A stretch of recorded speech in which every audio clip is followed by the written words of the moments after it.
Hello everybody, मैं धर्मेंद्र कुमार और आपके अपने चैनल जीके देखो बाय डीके में आप सभी का स्वागत है।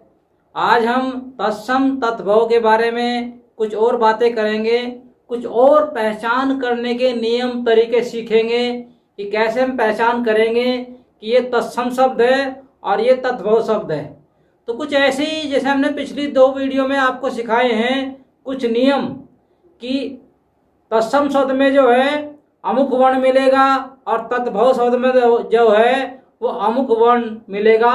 इससे आसानी से आप पहचान कर सकते हैं कि ये तत्सम शब्द है और ये दूसरे वाला जो है वो तद्भव शब्द है। जैसे हमने इससे पहली वीडियो में बताया आपको कि अण और नय का अंतर देखेंगे, और आपका जो था वो और बहुत सारे शब्द हैं जिसमें हम परिवर्तन देखते हैं कि ये तद्भव में आता है और ये जो है तत्सम शब्द में आता है।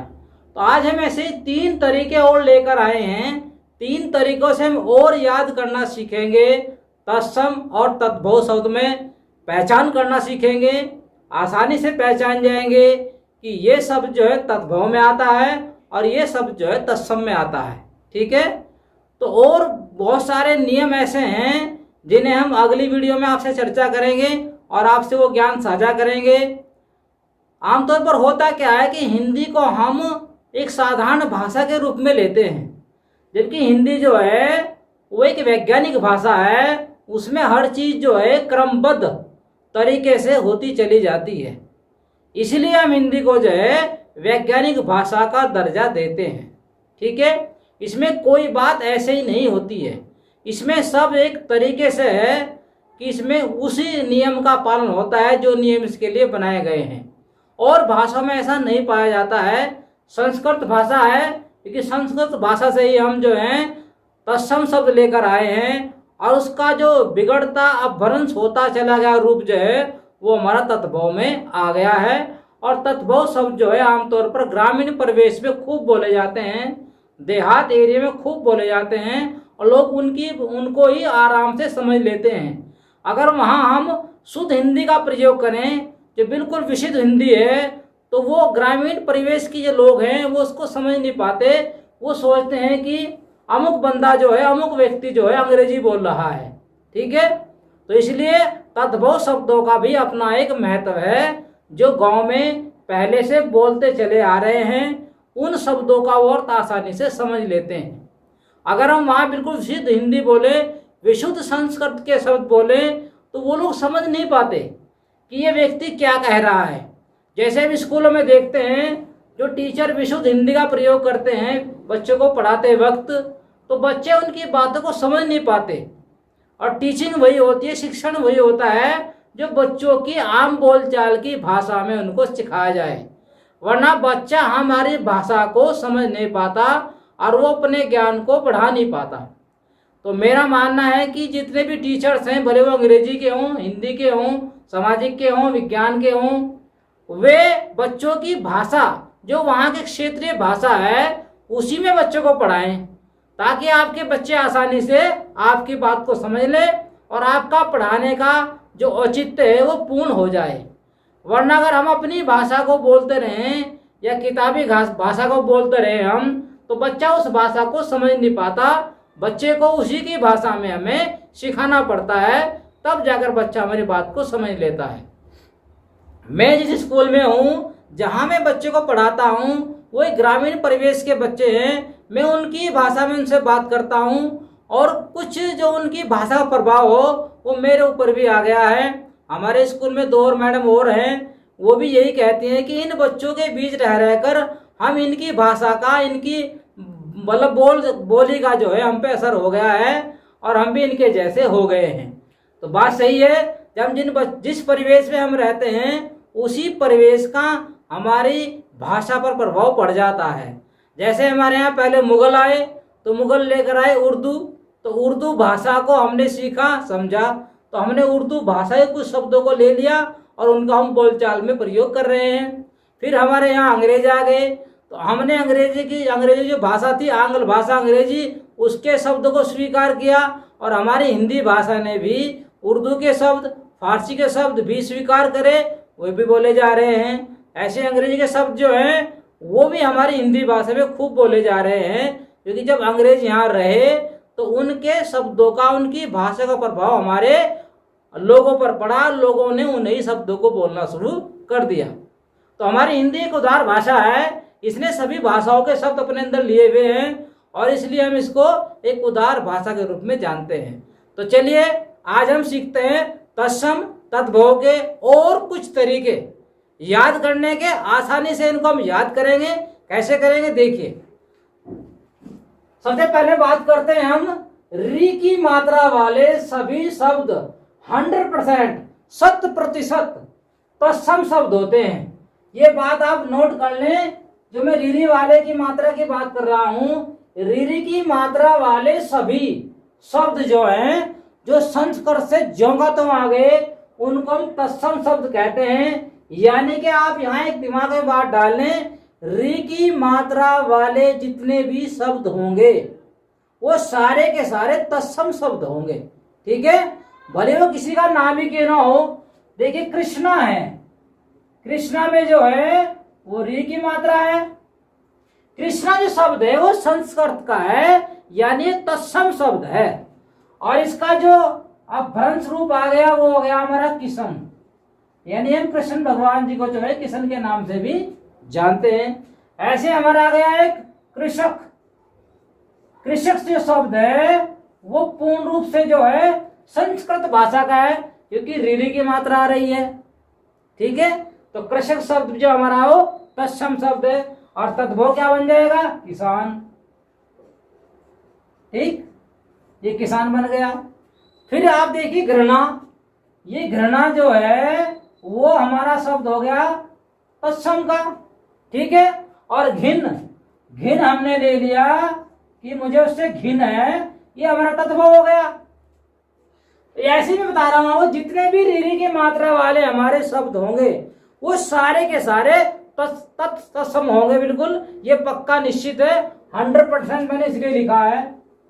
ठीक है, मैंने 100% इसको इसीलिए लिखा है, यहां मैंने प्राय शब्द का प्रयोग नहीं किया है। जैसे मैंने इससे पिछली वीडियो में जो है जो तरीके मैंने आपको बताए थे तत्सम और तद्भव शब्दों को याद करने के, याद रखने के और पहचान करने के, लेकिन यहां मैं आपको 100% बता रहा हूं कि री की मात्रा वाले सभी शब्द तत्सम शब्द होंगे। जैसे मैंने यहाँ आपको 3 एग्जाम्पल दे दिए जो मैंने यहाँ नहीं लिए थे। ठीक है, यहाँ लेते हैं हम, देखिए घृत। घृत मैंने होता है घी, सॉरी घृत मैंने होता है घी, और घी हमारा तद्भव शब्द हो गया। ठीक है, फिर हमारा आ गया मृत्यु। अब मृत्यु में देखो रीरी की मात्रा यहाँ भी आ रही है, यहाँ भी आ रही है। अब जब यहाँ रीरी की मात्रा आ गई तो 100% ये शब्द तत्सम होगा। तो इसका तद्भव क्या हो गया? मौत। श्रृंगार, री की मात्रा है, ये देखिए यहाँ री की मात्रा है, तो ये शब्द हमारा क्या होगा? तत्सम। और इसका तद्भव क्या होगा? श्रृंगार। श्रृंगार, श्रृंगार। श्रृंगार बोलते हैं हमारी जितनी महिलाएं होती हैं गांव में, परिवेश में, देहात में, वो श्रृंगार ही बोलती हैं। उनकी छोटी सी पेटी होती है, उसको श्रृंगार दान बोलती हैं। आजकल परिवेश जो है थोड़ा मॉडर्न आ गया है और हमारा ड्रेसिंग टेबल में जो है कुछ बॉक्स बने होते हैं, वहाँ श्रृंगार का सामान रखा होता है, जिसको महिलाएं श्रृंगार नहीं बोलती हैं, श्रृंगार, श्रृंगार का सामान। क्या आपने श्रृंगार कर लिया? अरे क्या टीना ने श्रृंगार कर लिया? ऐसे शब्दों का प्रयोग करते हैं, श्रृंगार बहुत कम बोलते हैं। ठीक है, फिर आ गया मृग। मृग हमारा शब्द हो गया संस्कृत का हिरन, ये हमारी आम बोलचाल की भाषा है। मैंने जंगल में हिरन देखा, मैंने चिड़ियाघर में हिरन देखा, मैंने डिस्कवरी ऑफ इंडिया में हिरन देखा। वो मृग नहीं बोलते। अगर हम किसी को कहें कि मैंने मृग देखा, अरे मृग क्या होता है? तो हमारे ग्रामीण परिवेश के हमारे बच्चे भी मृग को नहीं जानते। समझाना पड़ता है कि भाई मृग जो है वो तत्सम शब्द है और हिरन जो है वो तद्भव शब्द है। ठीक है, श्रृंग, श्रृंग कहते हैं श्रृंग। श्रृंग में अगर री की मात्रा तो श्रृंग, इसका तद्भव हो गया सिंह। मृतिका, अब मृतिका जो है वो संस्कृत शब्द है और मिट्टी जो है तद्भव शब्द है। ठीक है, तो मृतिका हम नहीं समझेंगे, मिट्टी को हम आसानी समझ लेंगे कि हमने मिट्टी में बीज बोए, हमने मिट्टी से दीवार बनाई, हमने मिट्टी के ढेले बनाए, हमने मिट्टी की ईंट बनाई, वो समझ लेंगे। मृतिका कहेंगे कि मृतिका से मैंने ढेले बनाए, मृतिका से मैंने ईंट बनाए, तो उनकी समझ में नहीं आएगा। ठीक है। पितृ पिता, मातृ माता, पितृऋण पिता का ऋण, मातृ तो माता हो गया, भारती भार्या, भातृ भार्या यानी भाई की पत्नी यानी कि भाभी। तो ये सब बताओ कौन प्रयोग करता होगा? हम इस शब्द का प्रयोग करते हैं आम बोलचाल में। कहीं भी देख रहे आप, शहरों में रह रहे तब भी भाभी का प्रयोग करेंगे, गांव में देख रहे तब भी भाभी का प्रयोग करेंगे। जितने भी आप नाटक, सीरियल, कहानी, फिल्में देखते होंगे, सब में यहाँ भाभी का प्रयोग होता है। ठीक है। भाभी जी घर पे हैं, सीरियल चल रहा है हमारे टीवी में। ठीक है। तो भाभी जी घर पे है, वहां ने तो लिखा भ्रातृ भार्या घर पे है, ऐसा कुछ तो नहीं लिखा। क्यों? वो समझ नहीं पाते कि इसका जो मतलब पूर्ण रूप से जो संस्कृत भाषा शब्द है उसको वो आसानी से समझ नहीं पाते।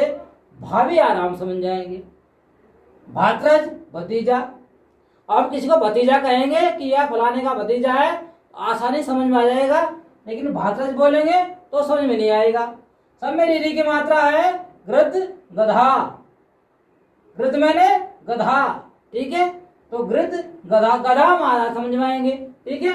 ग्रह घर, ग्रह शब्द का प्रयोग भी हम उतना ही करते हैं जितना घर का प्रयोग करते हैं। लेकिन घर से जो है आसानी से हमारी बोलचाल की भाषा है, इसलिए तद्भव शब्द हो गया और ग्रह हमारा हो गया शब्द जो है वो संस्कृत का यानी तद्भव।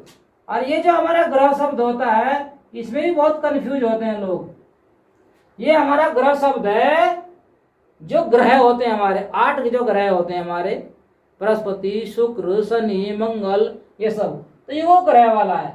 लिखने में बच्चे इसको ये लिख देते हैं और इसको ये लिख देते हैं, दोनों में अंतर कर नहीं पाते। वो ग्रह जो होता है वो होता है हमारे ग्रह 8 ग्रह, और ग्रह ये होता है हमारा घर से संबंधित। अमृत, अब इसको बोलने वाले जो अमृत बोलते हैं, अमृत ऐसे बोलते हैं अमृत, जबकि ये शब्द अमृत नहीं है, अमृत। रे की मात्रा जो है वो ऐसे बोलेंगे अमृत। मातृ पितृ ऐसे बोलेंगे, भातृ पितृ मातृ भातृ। अब एक शब्द और बोलते हैं हमारे, गलती जो हमारे विद्यार्थी भी गलती करते होंगे, ये देखिए मात्र, मात्र बोलते हैं मात्र, जबकि है हमारी क्या मातृभाषा, ऐसे लिखना चाहिए मातृभाषा, लेकिन बोलते क्या है हिंदी हमारी मातृभाषा है। ये बोलना गलत है। जो लिखा जाएगा वही बोला जाएगा और वही पढ़ा जाएगा। यही हमारी हिंदी की विशेषता है। हमारी हिंदी की यही विशेषता है, जो पढ़ा जाएगा वही बोला जाएगा और वही लिखा जाएगा। हमारे भूप सिंह जी जो पूनिया जी हैं, उनका हिंदी सारांश चरण जो है वो बिल्कुल सही बात कहते हैं कि हिंदी जो लिखी जाएगी वही पढ़ी जाएगी और वही बोली जाएगी, जबकि अंग्रेजी में ऐसा नहीं होता है। ठीक है। तो हम बोलेंगे मातृभाषा, जबकि वो शब्द गलत है, मातृभाषा होगा। क्या होगा? मातृभाषा। मात्र तो केवल होता है, मात्र मेरे पास 2 रुपए हैं, मात्र मेरे पास 100 रुपए हैं, तो मात्र शब्द का प्रयोग तो वहां करेंगे। मात्र मेरे पास 1 पेंसिल है, वहां इसका प्रयोग करेंगे हम मात्र का। मातृभाषा यानी जो भाषा जो है माँ से आई, जो भाषा हमें माँ ने सिखाई उसको कहते हैं मातृभाषा। ठीक है। तो इसका भी ध्यान रखेंगे आप, इन शब्दों में आप ध्यान देंगे, वरना ये बोलने में जो है बहुत गलती हो जाती है। ऐसे हमने बोला अमृत और बोलते हैं इसको अमृत। ठीक है। तो वो भी गलत हो जाएगा। तो ये तरीके हैं, अगर हिंदी को हम सही तरीके से बोलेंगे, हिंदी जैसी लिखी जाएगी वैसी पढ़ी जाएगी और वैसी बोली जाएगी। ठीक है। तो मैंने कहा ये अमृत है, अमृत नहीं है, अमृत। अमी, अमी से हम क्या समझाएंगे? नृत्य नाच, नृत्य नाच, नृत्य भी बोलते हैं हम, नाच भी बोलते हैं। उसको नाचना आता है, उसको नृत्य करना आता है। ठीक है। कृपा, कृपा, हम ये सब जो है कृपा, कृपा, तो ये हमारे चरण में आ गया, हम पे कृपा करो, सरकार, महाराज, राजा जी हम पे कृपा करो, जबकि है कृपा। श्रृगाल, श्रृगाल सियार, श्रृगाल बोलेंगे तो समझ नहीं पाएंगे हमारे बच्चे, और सियार बोलेंगे यानी गीदड़, समझेंगे, गीदड़ शब्द को याद समझेंगे, सियार को भी कम समझेंगे वो, ठीक है। तो श्रृगाल मैंने क्या होता है, सियार यानी गीदड़। श्रृंखला, सांखल, संखल बोलते हैं बोले गांव में, तो हमने गाय की संखल को ठीक कर दिया, सांखल नहीं बोलते, संखल ही बोलते हैं। तो ग्रामीण प्रवेश की बाधा वो अलग है। श्रृंखला, सांखल, श्रिक्स, रीच, तो रीच बोलेंगे तो जल्दी समझ पाएंगे क्योंकि वो तत्भव शब्द है, और श्रिग, श्रिग समझेंगे तो समझ नहीं पाएंगे। पृच्छ, पूंछ, पृच्छ में री की मात्रा आ रही है, प में री की मात्रा, तो पृच्छ यानी पूंछ हमारा हो गया तत्भव शब्द। कृपा, ये कृपा दोबारा आ गया, देखो यहाँ भी आ गया, यहाँ भी आ गया, कोई बात नहीं है।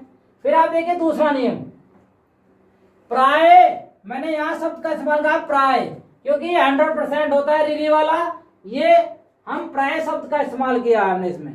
प्राय तत्सम शब्दों में स्र का तथा तद्भव शब्दों में स का प्रयोग होता है, ठीक है। ये एक सामान्य सा नियम है कि प्राय तत्सम शब्दों में स्र का तथा तद्भव शब्दों में दंत वाले स का इस्तेमाल या प्रयोग मिलता है। उदाहरण ये रहे आपके आश्रम, तो यहाँ देखिए हमने स्र था तो यहाँ स आ गया, श्रेष्ठी, श्रेष्ठ आ गया, सेठ आ गया, श्रृंखला वही सांखल आ गया, क्योंकि यहाँ स्र था तो यहाँ दंत वाला स आ गया, आश्रम यहाँ स्र था यहाँ दंत वाला स आ गया। परिवर्तन आप देख रहे हैं कि ये तत्सम हो गया, ये तद्भव हो गया। श्रावण, श्र है यहाँ दंत वाला सा आ गया, सावन, हम सावन ही बोलते हैं, सावन का महीना, गाना भी है, सावन का महीना आया है, ये है वो सावन शब्द। श्रावण हम कम बोलते हैं, आम बोलचाल की भाषा में सावन है।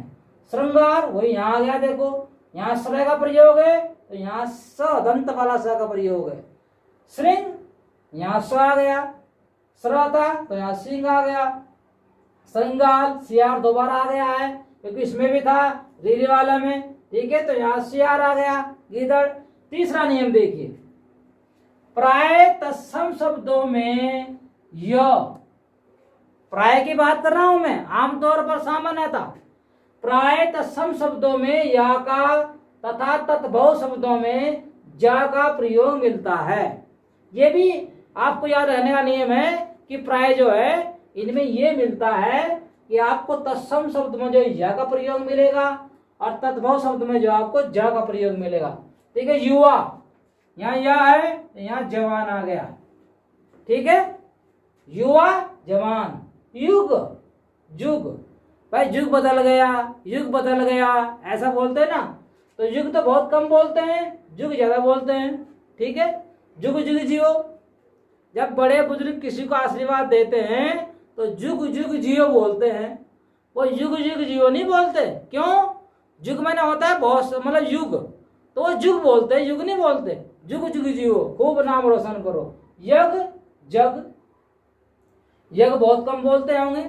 जो हमारे शास्त्री, जो संस्कृत के खूब बड़े जानकार हैं वो यग बोलते हैं, वरना आम बोलचाल में जग का प्रयोग करते हैं।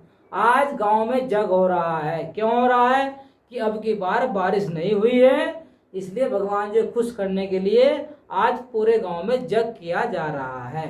तो जग नहीं बोलते, वो जग ही बोलते हैं। यजमान, जजमान, यजमान बहुत कम बोलते हैं, जजमान ज्यादा बोलते हैं। पंडित जी हमारे प्रयोग करते हैं इन शब्दों का। जजमान आप ये ले आइए, जजमान जी आप ये ले आइए, जजमान जी सामग्री ले आइए। योग और जोग, योग कर लो भाई 3 और 4 का, जोग कितना आया ये हो जाएगा इसका। योगी और जोगी, जोगी बहुत शब्द बोलते हैं, प्रयोग करते हैं जोगी, तो ये हमारा तत्भव हो गया। यौवन, जोबन, उसका यौवन जो है वो दिख रहा है, और जोबन, जोबन हो गया। यूथ, जत्था, यत्र, जहां। तो आप देख रहे हैं कि इन शब्दों का जो है आप आसानी से अंतर कर सकते हैं कि अमुक शब्द जो है ये या वाला जो शब्द है वो तत्सम है और ज वाला शब्द जो है वो तत्भव है।